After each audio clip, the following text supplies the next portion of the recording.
नमस्कार दर्शक बंधु शुभ सकाल। आज हूँ एप्रिल मास 19 तारिख रविवार। चलतु नजर पकेबा आज दिन राज्य और देश विदेश 20टी गुरुत्वपूर्ण खबर पर। ता पूर्व जदि आप चैनल नुआ कर अच्छा तेज भिडियोटी को गोटे लाइक और शेयर करने सह चैनल को सब्सक्राइब कर आपड़ क्यों जिलार भिडियो को देखुंत ताहा जनातु। आज प्रथम खबर शेष हो श्रीमंदिर रत्नभंडार नवम दिन गणति। भितर भंडार गणति आज थिला तृतीय दिन। मध्याह्न 12टा 1 गणति आरंभ हो संध्या 7टा 25 शेष होता। 1978 मसीहा तालिका अनुଯାयी आज जो मेलक होता ताहा आज गणति सह संपूर्ण समान होइछि। 9 दिन मध्य समुदाय 57 घंटा 8 मिनिट गणति मणति होइछि। आगामी गणति प्रक्रिया बाहर चंदन यात्रा अर्थात मे 11 पर हो पारे। आज भितर भंडार और रत्न भंडार तृतीय सिंधुक खोल जाइछि। प्रथम सिंधुक संपूर्ण गणति शेष हो सील करा जाइछि। द्वितीय तृतीय सिंधुक एवं भी गणा जाउछि। वर्तमान पर्यंत होइतिबा गणति मणति 1978 मसीहा तालिका अनुଯାयी 100% समान होइतिबा श्रीमंदिर मुख्य प्रशासन कहिसंती। परवर्ती खबर अक्षय तृतीया पूर्व बढ़ला सुना दर। देश और राज्य में जारी होइछि सुना और रूपा नुआ दर। आज भारतीय बजार में 22 कैरेट सुना दर 10 ग्राम प्रति 1,42,800 टंका रही बेले 24 कैरेट सुनार मूल्य 10 ग्राम प्रति 1,55,780 टंका रही। अन्यपटे रूपार मूल्य किलो पिछा 2,75,000 टंका होइछि। परवर्ती खबर हरमुज रे 2टी जहाज उपर गुलीमाड़। हरमुज प्रणाली पुणी बंद कला ईरान। अमेरिका ईरान युद्ध आरंभ होगा पर हरमुज प्रणाली विवादर केन्द्र हो रही। तेबे ईरान हरमुज प्रणाली कटकणा प्रत्याहार करथिबा बेले शनिवार पुणी थे कटकणा लागू करिछि। अमेरिका युद्ध विरति उल्लंघन करुवा ईरान अभियोग करिछि। शनिवार हरमुज प्रणाली पार हेबाकू चेष्टा करिबा समय 2टी जहाज उपर गुली चालना होइतिबा अभियोग होइछि। ईरान संसदर राष्ट्रीय सुरक्षा समितिर प्रमुख इब्राहिम अजीम कहते एवं हरमुज प्रणाली दे जीवाकु थिबा समस्त वाणिज्यिक जहाज IRGC नौसेनार अनुमति नेबाकु हेबो। परवर्ती खबर निर्माण हेब हिटवे आश्रयस्थली। टाण खरारे समय यात्री परिवहन पर कटकणा लगाइबे सरकार। अधिक खरा हेउतिबा जगार हिटवे आश्रयस्थली निर्माण करिबे। यातायात करिबा रास्ता ड्राइभरंकर पई विश्राम ORS पीवा पानीर व्यवस्था करा जाइछि। एने सूचना देले राजस्व मंत्री सुरेश पुजारी। 11टारू 3टा जाए यात्री एवं माल परिवहन उपर तदारक करा जिवो। अंशुघात मृत्यु पई रिपोर्ट पाइबार 24 घंटे मिलिबो क्षतिपूरण। परवर्ती खबर बुधवार सुधा ईरान सह कौन चुक्ति नहेले पुणी बर्षिब बोमा। अमेरिका राष्ट्रपति डोनाल्ड ट्रम्प चेतावनी देइछन्ति जदि बुधवार सुधा ईरान सहित एक चुक्ति न हुए तेबे अमेरिका पुणी थे बोमा माड़ करिपारे। लेबान रे 10 दिनिया अस्तविरति कार्यकारी हेबा परे एक उत्सवमुखी परिवेश सृष्टि होइछि जहाँ इस्राएली एवं लेबान अधिकारी मध्य एक दीर्घकालीन चुक्ति संपर्क आलोचना पई पथ प्रशस्त करिछि। परवर्ती खबर अक्षय तृतीया सीएम किसान सहायता राशि। चलित मास 20 पवित्र अक्षय तृतीया अवसर में योग्य चाषी को सीएम किसान सहायता राशि दिज्व। कटक स्थित केंद्रीय धान गवेषणा केन्द्र परिसर में मुख्यमंत्री मोहन चरण माझी यह प्रदान शुभारंभ करेंगे। राज्यर 41,68,582 चाषी को खरीफ सहायता प्रदान कर।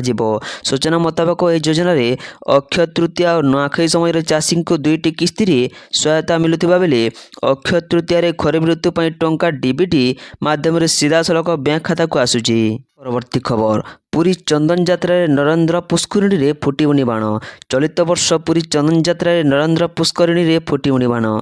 आसंता 20 तारिख में चंदन यात्रा थिबारु याकु ने पुरी पुलिस पक्षर व्यापक सुरक्षा व्यवस्था ग्रहण करा जाइछि। पुरी एसपी प्रतीक सिंह सूचना अनुसार नरेंद्र पुष्करिणी रे कड़ा सुरक्षा व्यवस्था ग्रहण करा जिवो। संपूर्ण अंचल सीसीटीवी बलजा मध्य रहिबो। श्रीमंदिर महाप्रभुंक विमान बाहरी नरेंद्र पुष्करिणी आसीबा समय मध्य व्यापक सुरक्षा व्यवस्था ग्रहण करा जिवो। सुरक्षा दायित्व जन अतिरिक्त एसपी 5 डीएसपी 8 इन्स्पेक्टर 20 एसआई एवं एसआई 5 प्लाटून पुलिस फोर्स मृतजन हेबे। परवर्ती खबर अंडा देलेनी फेरीगले कईछ माने। एप्रिल मास सरीबाकू बसिलाणी मात्र आज जाए विरल कईछ सामूहिक अंडादान प्रक्रिया सामिल होउनाहांती। दीर्घ 2 मास धरी कोलकू 500 मीटर मध्य लक्षाधिक माँ कईछ ठुलैतिबा दृश्यमान हेउतिबा बेले गत एक सप्ताह हेबा कूल आउ कईछ को देखा मिलूनी। କୂଳରେ ଅଣ୍ଡା ଦେବା ପାଇଁ ଏକାଠି ହୋଇଥିବା ଲକ୍ଷାଧିକ କଇଁଛ ଏବେ ଗହିରମଥା ସୀମା ବାହାରକୁ ଚାଲିଗଲେଣି।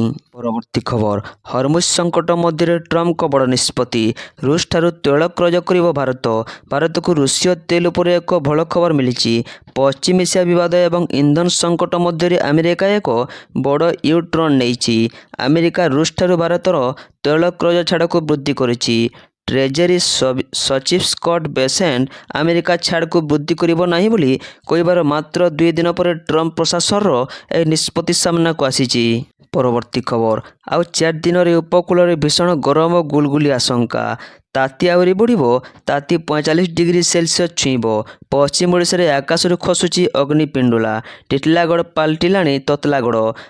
ପାଣିପାଗ ବିଭାଗର ପୂର୍ବାନୁମାନ ଅନୁସାରେ 18 ତାରିଖରେ ଟିଟିଲାଗଡ଼, ସମ୍ବଲପୁର, ଝାରସୁଗୁଡ଼ାରେ ଦିନର ତାପମାତ୍ରା 45 ଡିଗ୍ରୀ ଛୁଇଁପାରେ। ବଲାଙ୍ଗୀର, ସୁନ୍ଦରଗଡ଼, ଭବାନୀପାଟଣାରେ 44 ଡିଗ୍ରୀ, ସୋନପୁର, ନୂଆପଡ଼ା, ବୌଦ୍ଧ ଓ ବରଗଡ଼ରେ 43 ଡିଗ୍ରୀ ରହିପାରେ। 22 ତାରିଖ ଯାଏ ନିସ୍ତାର ନାହିଁ। ବିଭିନ୍ନ ଜିଲ୍ଲାର ଦିନର ସର୍ବାଧିକ ତାପମାତ୍ରା 2ରୁ 3 ଡିଗ୍ରୀ ସେଲସିୟସ୍ ପର୍ଯ୍ୟନ୍ତ ବଢ଼ିପାରେ। ଆଗାମୀ ସପ୍ତାହ ପାଇଁ ଉପକୂଳ ଜିଲ୍ଲା ଭୁବନେଶ୍ୱର, କଟକ, ଭଦ୍ରକ, ବାଲେଶ୍ୱର ଓ ପୁରୀରେ ତାପମାତ୍ରା 36ରୁ 40 ଡିଗ୍ରୀ ସେଲସିୟସ୍ ଯାଏଁ ରହିବ। ଉପକୂଳରେ ଅଧିକ ଆର୍ଦ୍ରତା ଯୋଗୁଁ ଗୁଳୁଗୁଳି ଅସହ୍ୟ ହେବ। ସେହିପରି ରାଜ୍ୟର ସ୍ଥାନେ ସ୍ଥାନେ କାଳବୈଶାଖୀ ପ୍ରଭାବରେ ବର୍ଷା ହୋଇପାରେ। 21 ତାରିଖ ଯାଏଁ ଦକ୍ଷିଣ ଓଡ଼ିଶାର ରାୟଗଡ଼ା, କୋରାପୁଟ, ମାଲକାନଗିରି, ଗଞ୍ଜାମ ଓ ଗଜପତିରେ କାଳବୈଶାଖୀ ପ୍ରଭାବରେ ଘଡ଼ଘଡ଼ି ସହ ବର୍ଷା ହୋଇପାରେ ବୋଲି ଆକଳନ କରାଯାଇଛି। ପରବର୍ତ୍ତୀ ଖବର, ଶୁଣୁନି ଅମାନିଆ ଇସ୍କନ ପୁଣି କଲା ଅଦିନିଆ ରଥଯାତ୍ରା। ପୁଣି ଅଦିନିଆ ରଥଯାତ୍ରାକୁ ନେଇ ବିବାଦ। ଆଜି ଅଷ୍ଟ୍ରେଲିଆର ବ୍ରିସବେନ୍ରେ ଇସ୍କନ ଆୟୋଜନ କରିବ ଅଦିନିଆ ରଥଯାତ୍ରା। ଅଷ୍ଟ୍ରେଲିଆର କିଙ୍ଗ ଜର୍ଜ ସ୍କ୍ୱେୟାର, ବ୍ରିସବେନ୍ ସିବିଡିରେ ପୂର୍ବାହ୍ନ 11ଟାରୁ ଅପରାହ୍ନ 3ଟା 30 ପର୍ଯ୍ୟନ୍ତ ରଥଯାତ୍ରା ଆୟୋଜନ ନେଇ ବିଜ୍ଞପ୍ତି ଦେଇଛି ଇସ୍କନ। ଇସ୍କନ ରହିବ ବୋଲି ଅଦିନିଆ ରଥଯାତ୍ରା ଆୟୋଜନକୁ ନେଇ ପୁରୀରେ ପୁଣି ତୀବ୍ର ହୋଇଛି ପ୍ରତିକ୍ରିୟା। ପରବର୍ତ୍ତୀ ଖବର, ମହିଳା ଆରକ୍ଷଣ ବିଲ୍କୁ ବିରୋଧ କରି ବିରୋଧୀମାନେ ପାପ କରିଛନ୍ତି। ପ୍ରଧାନମନ୍ତ୍ରୀ ନରେନ୍ଦ୍ର ମୋଦି ଶନିବାର ରାତିରେ ଦେଶକୁ ସମ୍ବୋଧିତ କରିଛନ୍ତି। ନାରୀ ଶକ୍ତିକୁ କିପରି ରୋକାଯାଉଛି ଦେଶବାସୀ ଦେଖିଲେ ବୋଲି ପ୍ରଧାନମନ୍ତ୍ରୀ ସମ୍ବୋଧିତ କରି କହିଛନ୍ତି, ବିରୋଧୀ ମହିଳା ଆରକ୍ଷଣ ବିଲ୍କୁ ବିରୋଧ କରି ବିରୋଧୀମାନେ ପାପ କରିଛନ୍ତି। ବିରୋଧୀମାନେ ନାରୀଙ୍କ ସ୍ୱପ୍ନକୁ ପୂରଣ ହେବାକୁ ଦେଲେ ନାହିଁ। ରାଜନୈତିକ ସ୍ୱାର୍ଥ ପାଇଁ ମହିଳାଙ୍କ କ୍ଷତି ହେଲା। ବିରୋଧୀ ନାରୀଙ୍କ ଆତ୍ମସମ୍ମାନ ଉପରେ ଆଞ୍ଚ ଆଣିଛନ୍ତି। ମହିଳା ସବୁ ଭୁଲିପାରିବେ ହେଲେ ଅସମ୍ମାନକୁ ଭୁଲିପାରିବେ ନାହିଁ ବୋଲି ପ୍ରଧାନମନ୍ତ୍ରୀ କହିଛନ୍ତି। ପରବର୍ତ୍ତୀ ଖବର, ରାଜ୍ୟରେ ଆସୁଛି ସିଟି ଓଡ଼ିଶା ଯୋଜନା ବୋର୍ଡ ହେବ ବଦଳ। ଏଥିରେ ମୁଖ୍ୟମନ୍ତ୍ରୀ ଅଧ୍ୟକ୍ଷ ଭାବେ ପରିଚାଳନା ପରିଷଦ ରହିବ। ଏହା ସହିତ ଜଣେ ଉପାଧ୍ୟକ୍ଷ, 4 ପୂର୍ଣ୍ଣକାଳୀନ ସଦସ୍ୟ, 9 ଜଣ ପଦାଧିକାରୀ ଏବଂ 2 ଜଣ ସ୍ୱତନ୍ତ୍ର ନିମନ୍ତ୍ରିତ ସଦସ୍ୟ ରହିବେ। ସାଂଗଠନିକ ଢାଞ୍ଚା ଅନୁଯାୟୀ କ୍ୟାବିନେଟ୍ ମନ୍ତ୍ରୀ ପଦର ଉପାଧ୍ୟକ୍ଷଙ୍କୁ ମୁଖ୍ୟମନ୍ତ୍ରୀ ନିଯୁକ୍ତି କରିବେ। ରାଜ୍ୟ ସରକାରଙ୍କ ପ୍ରାଥମିକତା କ୍ଷେତ୍ରରେ ବିଶେଷଜ୍ଞତା ଥିବା 4 ଜଣ ବିଶିଷ୍ଟ ବ୍ୟକ୍ତିଙ୍କୁ ମୁଖ୍ୟମନ୍ତ୍ରୀ ରାଜ୍ୟ ମନ୍ତ୍ରୀ ପଦବୀରେ ପୂର୍ଣ୍ଣକାଳୀନ ସଦସ୍ୟ ଭାବରେ ନିଯୁକ୍ତ କରିବେ। ପରବର୍ତ୍ତୀ ଖବର, 551 ଜଣଙ୍କୁ ନିଯୁକ୍ତି ପତ୍ର ବାଣ୍ଟିବେ ମୁଖ୍ୟମନ୍ତ୍ରୀ। ସାଧାରଣ ପ୍ରଶାସନ ବିଭାଗ ପକ୍ଷରୁ କରାଯାଇଥିବା ଚିଠି ଅନୁଯାୟୀ ବିଭିନ୍ନ ବିଭାଗରେ ନିଯୁକ୍ତି ଦିଆଯିବ। ଏଥିରେ ଦକ୍ଷତା ବିକାଶ ଓ ବୈଷୟିକ ଶିକ୍ଷା ବିଭାଗ, ମତ୍ସ୍ୟ ଓ ପ୍ରାଣୀ ସମ୍ପଦ ବିକାଶ ବିଭାଗ, ଜଙ୍ଗଲ, ପରିବେଶ ଓ ଜଳବାୟୁ ପରିବର୍ତ୍ତନ ବିଭାଗ, ଇସ୍ପାତ ଓ ଖଣି ବିଭାଗ, ପଞ୍ଚାୟତିରାଜ ଓ ପାନୀୟ ଜଳ ବିଭାଗ ଓ MSME ବିଭାଗ ସାମିଲ ରହିଛି। ପରବର୍ତ୍ତୀ ଖବର, 2% ମହଙ୍ଗା ଭତ୍ତା ବୃଦ୍ଧି କଲେ କେନ୍ଦ୍ର ସରକାର। ଏହି ନିଷ୍ପତ୍ତି ପରେ କର୍ମଚାରୀଙ୍କ ପାଇଁ ମୋଟ ମହଙ୍ଗା ଭତ୍ତା 58%ରୁ ବୃଦ୍ଧି ପାଇ 60% ହୋଇଛି। ଫଳରେ ସେମାନଙ୍କ ମାସିକ ଦରମା ଏବଂ ପେନ୍ସନରେ ଉଲ୍ଲେଖନୀୟ ବୃଦ୍ଧି ଘଟିବ। ଏହି ବୃଦ୍ଧି ପାଇଁ 50 ଲକ୍ଷ ସରକାରୀ କର୍ମଚାରୀ ଏବଂ 6.5 ଲକ୍ଷରୁ ଅଧିକ ପେନ୍ସନଭୋଗୀଙ୍କୁ ସିଧାସଳଖ ଲାଭ ଦେବ।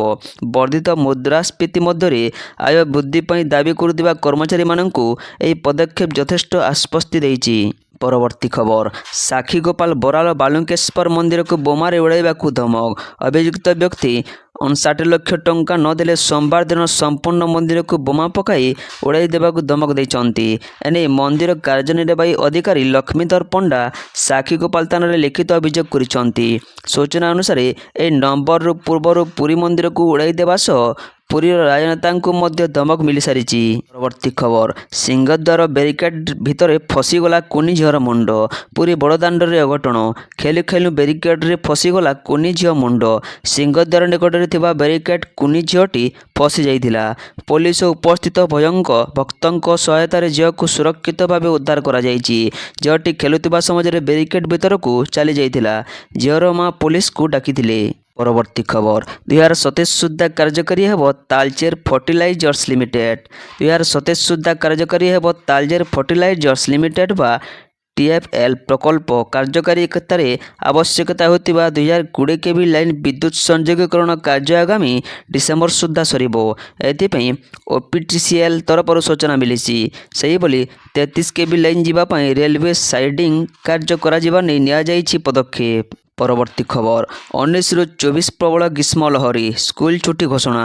19ରୁ 24 ପଶ୍ଚିମ ଓଡ଼ିଶାରେ ପ୍ରବଳ ଗ୍ରୀଷ୍ମ ଲହରୀ ଅନୁଭୂତି ହେବ। ଏଥିପାଇଁ ପଶ୍ଚିମ ଓଡ଼ିଶାର କେତେକ ଜିଲ୍ଲାରେ ସ୍କୁଲକୁ ଛୁଟି ଘୋଷଣା କରାଯାଇଥିଲା। ପ୍ରଥମେ ବଲାଙ୍ଗୀର, ପରେ ସୁବର୍ଣ୍ଣପୁର, କଳାହାଣ୍ଡି ଏବଂ ଏବେ ବୌଦ୍ଧ ଜିଲ୍ଲାରେ ସ୍କୁଲ ଛୁଟି ଘୋଷଣା କରାଯାଇଛି। ପ୍ରବଳ ଖରା ଓ ଗରମକୁ ଦୃଷ୍ଟିରେ ରଖି ଏଭଳି ନିଷ୍ପତ୍ତି ନେଇଛି ଜିଲ୍ଲା ପ୍ରଶାସନ।